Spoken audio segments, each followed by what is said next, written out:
কাউকে যদি কালো জাদু করা হয়, ব্ল্যাক ম্যাজিক করা হয়, তাহলে আমরা বুঝতে পারবো কিভাবে?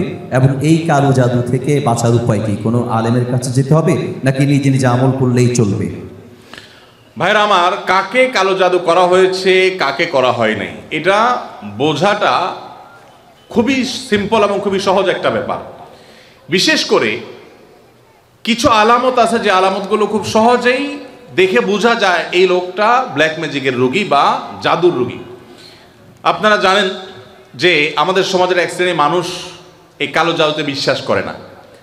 যদি কেউ কোরআনের জীবন্ত মুজিজা আর অলৌকিকত্ব দেখতে চায় তাহলে সে কালো জাদুগ্রস্ত রোগীর মধ্যে কোরআনের আয়াত দিয়ে যে ট্রিটমেন্ট করা হয় এটা দেখে সে আল্লাহর কুদরত দেখতে পাবে, কোরআনের মিরাকল দেখতে পারে।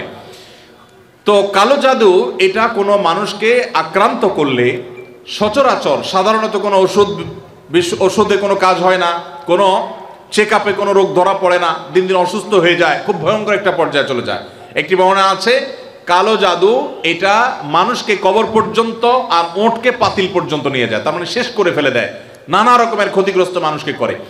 এবং আজকাল আপনারা দেখেছেন অনেকেই বিভিন্ন ফুটবল টিমের ভালো ভালো খেলোয়াড়দেরকে কালো জাদু করা হয় এবং এগুলো নিয়ে ইন্টারন্যাশনাল মিডিয়াগুলোতে বেশ ফলাও করে আপনার নিউজ প্রকাশ করা হয় এবং সমস্ত দুনিয়াতে মানুষের কাছে ওপেন সিক্রেট এখন যে বড় বড় খেলোয়াড়দেরকে ব্ল্যাক ম্যাজিক করা হয় এবং সেটার যে প্রভাব হয় সেটাও মানুষের কাছে দিনের আলো মতো পরিষ্কার। তাহলে আমার বুঝতে অসুবিধার কথা, বরং কোরআন যেটার কথা বলেছে সেটা বাস্তবায়ন দেখতে পেরে আমার ঈমান আরো বেড়ে যাওয়ার কথা।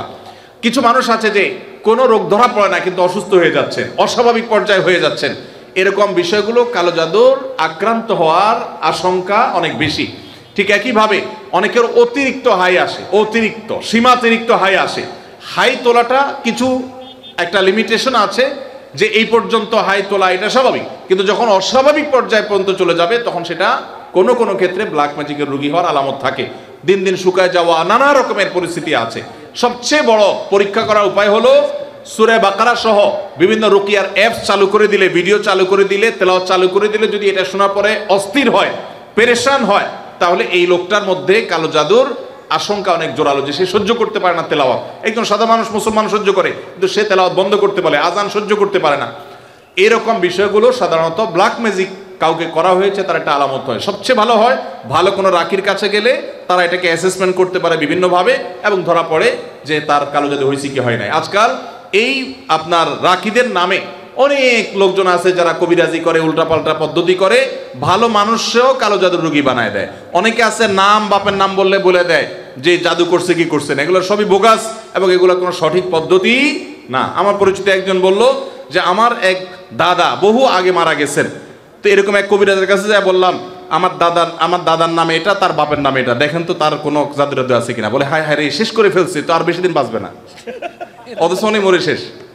তো এরকম বন্ডামি ভাওতাবাজিও আছে।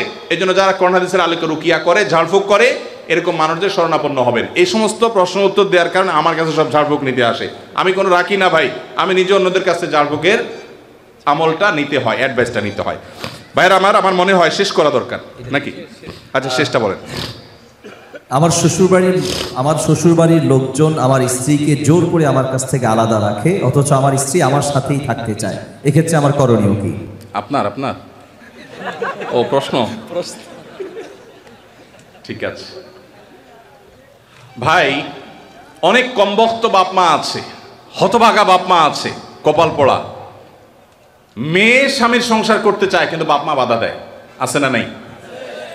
মেয়েটা ভালো কিন্তু বাপ মা ফুসলায়, আরে আমার ভাতের অভাব পড়ছে না কিন্তু চলে আস। এর মতো কপাল পোড়া বাপ মা আর হতে পারে না। বাইরে আমার, বেশিরভাগ সংসারে স্বামী স্ত্রীর মধ্যে অশান্তি সৃষ্টি করে তৃতীয় পক্ষ। কারা করে? তৃতীয় পক্ষ। আমি এই জন্য বলি, সাক্ষাৎ শয়তান যদি দেখতে চান, একবারে আপাদমস্তক শয়তান, তাহলে স্বামী স্ত্রীর মধ্যে অশান্তি সৃষ্টি করার জন্য যে ভূমিকায় অবতীর্ণ হবে এ হলো সাক্ষাৎ শয়তানের ভূমিকা অবতীর্ণ হয়েছে। কথাকে বুঝাতে পারছি? শয়তান সবচেয়ে খুশি হয় কোন কাজে জানা আছে আপনাদের? কোন কাজে সবচেয়ে বেশি শয়তান খুশি হয়? কোন সংসার ভেঙে দিলে, স্বামী স্ত্রীর মধ্যে বিচ্ছেদ হলে। আপনারা হাদিস শুনছেন, প্রসিদ্ধ হাদিস, শয়তান তার সিংহাসন পানির উপরে স্থাপন করে এবং শয়তান তার চেলাদেরকে ছেড়ে দেয়।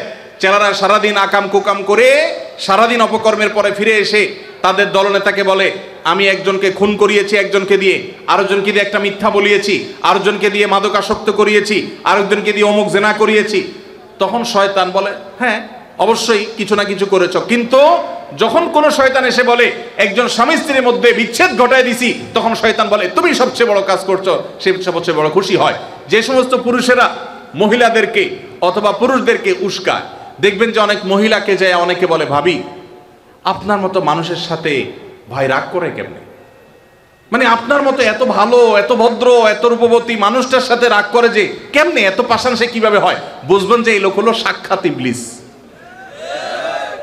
আবার একই কথা ওই পুরুষ লোকটাকে যদি বলে যে ভাই আপনি তো রাজপুত্র মাশাআল্লাহ, আপনার কপালে রাজরানী আসলেও কম হবে ভাই, তাহলে তার উস্কায় দিচ্ছে, তার মানে সে মনে মনে চিন্তা করবে তাহলে আমার বউ এটা আমার জন্য আসলে মানায় না, আমি তাহলে এত বেশি যোগ্য পুরুষ, তাহলে তার স্বামীর সাথে তার স্ত্রীর সাথে তার দূরত্ব বাড়বে কি বাড়বে না?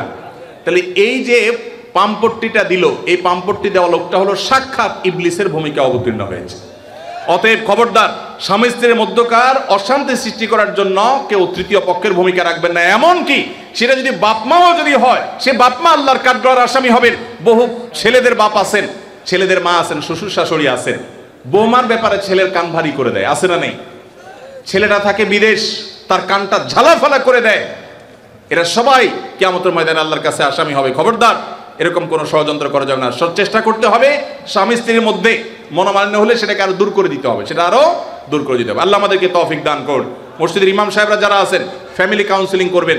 এলাকাতে কোথায় স্বামী স্ত্রীর সাথে মনোমালিন্য চলছে তাদের মধ্যে সালিসি করবেন, তৃতীয় পক্ষ হয়ে মিলাবার চেষ্টা করবেন, ভাঙার চেষ্টা করবেন না। আল্লাহ আমাদেরকে তৌফিক দান করুন। যে মা বাপ তার মেয়েকে ফুসলাচ্ছে স্বামী সংসার না করার জন্য, যৌক্তিক শরীয়ী কোনো কারণ ছাড়া যদি এটা করেন, তারা কবিরা গুনাহে লিপ্ত হোক। তারা মা বাপ সন্তানকে তারা আল্লাহর নির্দেশ থেকে বাহিরে তারা নিতে চাচ্ছে। ফ্যামিলি ব্যবস্থাপনা এবং দাম্পত্য জীবনের সুখ শান্তি ইসলামে খুবই গুরুত্বপূর্ণ বিষয়। আল্লাহ তাআলা আমাদেরকে বোঝার তৌফিক দান করুন। স্বামী আদেশ করলেই কি শ্বশুর শাশুড়ির সেবা করতেই হবে? সেবা করতে গিয়ে অনেক সময় আমি অসুস্থ হয়ে যাই, এক্ষেত্রে ইসলাম কি বলে? ভাইরা আমার, স্বামী যদি আদেশ করে যে আমার বাবা মার খেদমত করো, এখন বোনের প্রশ্ন হলো আমি অসুস্থ হয়ে গেলেও কি স্বামীর সে নির্দেশ মানতে হবে কিনা? উত্তর হলো না। যদি এই পর্যায়ের হয় যে আপনি শ্বশুর শাশুড়ির সেবা করতে গিয়ে আপনি সুস্থ না থাকেন, এই পর্যায়ের আপনার সেবার প্রশ্ন আসে, তো আপনি নিজেকে অসুস্থ করে ফেলে তারপরে শ্বশুর শাশুড়ির খেদমত করতে হবে, এত কঠিন নির্দেশ ইসলাম আপনাকে দেয় নাই। তবে এ জাতীয় ইস্যুতে আমি অনুরোধ করব, কোনো ভালো বিচক্ষণ বিদগ্ধ আলেমের কাছে দেখা করে উভয়ের পরিস্থিতি পর্যালোচনা করে অ্যাসেসমেন্ট করিয়ে তারপর সমাধান নেওয়ার চেষ্টা করবেন। কারণ এখানে আপনার কাছে যেটাকে মনে হচ্ছে বাড়াবাড়ি, আদতে সেটা খুব নর্মাল বিষয় হতে পারে। এই জন্য তৃতীয় পক্ষের কারোর সহযোগিতা নিলে সেটা সবচেয়ে ভালো হয়। এই প্রশ্নোত্তরের সংক্ষিপ্ত সেশনে আমরা অল্প কথা উত্তর দিয়ে গেলে আপনার ভুল বোঝার সম্ভাবনা আছে। সেজন্য কোনো দক্ষ আলেমের কাছে, বিচক্ষণ ইমাম সাহেবের কাছে গিয়ে দুজন মিলে তারপরে পুরো অবস্থা জানাবেন।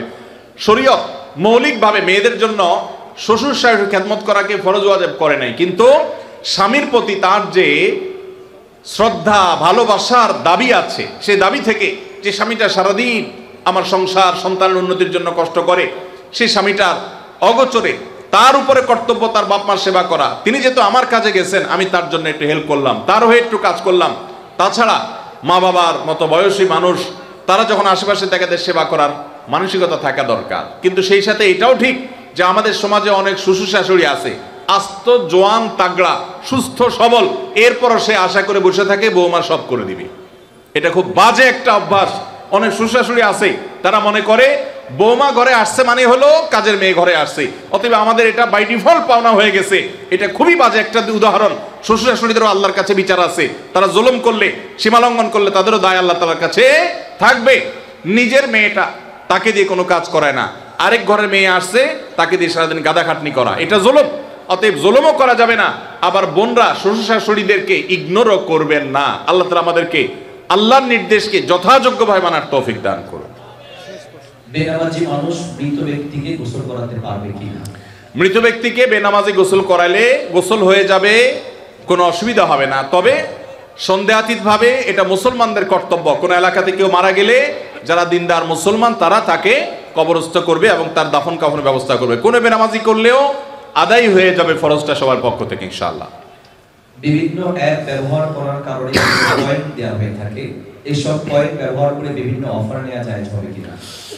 ভাইরা আমার, যদি কোনো অ্যাপস ইউজ করলে আপনাকে পয়েন্ট দেয়, সেই পয়েন্ট আপনি এক্সচেঞ্জ করে কোনো সুবিধা নেন, কোনো টাকা পয়সা পান, এটা জায়েজ হবে এই শর্তে যে সেই অ্যাপটা যদি হারাম কিছু না হয়, সেটা ব্যবহার করলে যদি কোনো গুনাহের কাজ না হয়, তাহলে আপনি এটা করতে পারেন। আজকাল অনেক জুয়ার অ্যাপস বের হয়েছে, অনেক হারাম অ্যাপস আছে, সেগুলো এ ধরনের অফার দিয়ে থাকে, সেগুলো অ্যাপস ব্যবহার করাটাই ইটসেলফ একটা হারাম কাজ। অতএব সেখান থেকে পয়েন্ট নিয়ে উপার্জন করলে সেটা হারামই হবে। অতএব আপনি কোন অ্যাপস ব্যবহার করছেন আর কি পয়েন্ট দিচ্ছে আপনাকে, সেটা হলো দেখার বিষয়। বাথরুমে ওযু করার বিধান কি? একটা মোস্ট কমন প্রশ্ন, বাথরুমে ওযু করার বিধান কি? ভাইরা আমার, বাথরুমের ভেতরে কমোড বা প্যান, এটার সাথে আপনার ওযুর যে টেপ বা বেসিন, এটার যদি কোনো পার্থক্য না থাকে, অর্থাৎ মাঝখানে কোনো আড়াল বা ব্যবধান না থাকে, তাহলে এই জায়গায় ওযু না করে ওযুটা বাহিরে কোনো ট্যাপে করা উত্তম। কেন? কারণ ওযুর একটা গুরুত্বপূর্ণ সুন্নাহ হলো বিসমিল্লাহ পাঠ করা। টয়লেটের মধ্যে বিসমিল্লাহ পাঠ করাটা মাকরুহ। টয়লেটে বিসমিল্লাহ পাঠ করা কি মাকরুহ? যেহেতু মাকরুহ, অতএব হয় আপনি বিসমিল্লাহ ছাড়া ওযু করবেন, তাহলে ওযুটা একটু ত্রুটিপূর্ণ হলো, আর না হলে বিসমিল্লাহ জোরে পড়বেন, তাহলে আপনি মাকরুহ করলেন। এই জন্য বাথরুমের বাইরে বিসমিল্লাহ পড়ে ওযু করবেন। পাও ধোয়াটা বেসিনে ধোয়ার ব্যবস্থা নাই, ভেতরে যায় ধুলেন, ব্যাস, তাহলে হয়ে গেল। আর যদি বাহিরে কোনো বেসিন না থাকে, কোনো টেপ না থাকে, তাহলে টয়লেটের ভিতরেই ওযু করতে পারবেন, কিন্তু বিসমিল্লাহটা মনে মনে বলবেন। আর যদি নিজের বাসা হয়, তাহলে সেক্ষেত্রে মাঝখানে পার্টিশন দিয়ে দিলেন কমোড এবং ওযুর, অথবা আজকাল প্লাস্টিকের পর্দা পাওয়া যায়, সেগুলো দিয়ে দিলেন, তাহলে ইনশাআল্লাহ আপনার সেখানে বিসমিল্লাহ বলতে কোনো অসুবিধা নাই। টয়লেটের ভিতরের দিকেও ওযু করে, ওযু হয়ে যাবে, নামাজও হয়ে যাবে, কিন্তু উত্তম হলো বাহিরে করা।